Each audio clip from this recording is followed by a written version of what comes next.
নমস্কাৰ guys, good morning. আজি 2025 শাওনৰ মাহৰ আজি লাষ্ট সোমবাৰ মই মৰ্ণিং এটা সাপ দেখিলোঁ। কি ভাল লাগিলে। ভাবিছোঁ মই সদায় ভাবোঁ কেতিয়াবা সাপ কেতিয়াবা দেখাব, কিন্তু সাপ আমি দেখাই নাপাওঁ। সাধাৰণতে গুৱাহাটী চিটি মানুহবোৰে সাপ দেখাই নাপায়। আজি মই সাপ এটা দেখিলোঁ। এইটো কি সাপ হয়, কোনে ক'ব পাৰে এবাৰ কমেণ্ট কৰিবা মোক।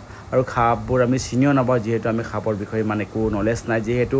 চ' এইটো কৰি সাপটো দেখিলোঁ। আমাৰ সাপ দেখিলে ভয় লাগে, যিহেতু আমি তাক পানী ছিটাইছোঁ যাবৰ কাৰণে। যোৱা নাই, কিন্তু নোযোৱাৰ কাৰণে আমি এতিয়া পানী ছিটাই আছোঁ যাবৰ কাৰণে। আৰু সাপটো আৰু এইফালে ঘূৰি আহিছে। তো আমি সাপটো আৰু এইফালে ঘূৰি সোমাই গ'ল।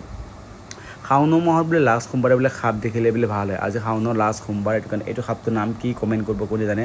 সাপ না এনাকণ্ডা হয়, কোনে জানিব। এইটো এনাকণ্ডা হ'ব পাৰে। পটককৈ ডাঙৰ হৈ গ'লে কি হ'ব কচোন ক। কাৰণ মুখে চুখে উঠি গ'লে বাই চান্স যে এনাকণ্ডা হৈছে সাপ নহয় কেনে কোনে গম পায়। এনাকণ্ডা হৈ যাব পাৰে। তোমালোকে চাই থাকা এতিয়া কি হৈ যাব সাপটো চাবচোন। তোমালোকে কমেণ্ট কৰিবা, ছাবস্ক্ৰাইব কৰিবা মোৰ ভিডিঅ'টো মোৰ ভিডিঅ'বোৰ চাই থাকিবা কিন্তু। আৰু নাচালে কিন্তু পাপ লাগিব কুত্তাৰ বাচ্চা হাত। চাবা ভিডিঅ' নাচালে কিন্তু বম পাপ লাগিব তহঁতৰ। ভিডিঅ' চাবা, কমেণ্ট কৰিবা আৰু মোক লাইক কৰিবা কিন্তু, গম পাইছা নাই। ভাল ভিডিঅ' দি থাকিম তহঁতক, নহ'লে পাপ লাগিব। ভিডিঅ' নাচালে পাপ লাগিব কিন্তু, চাবা।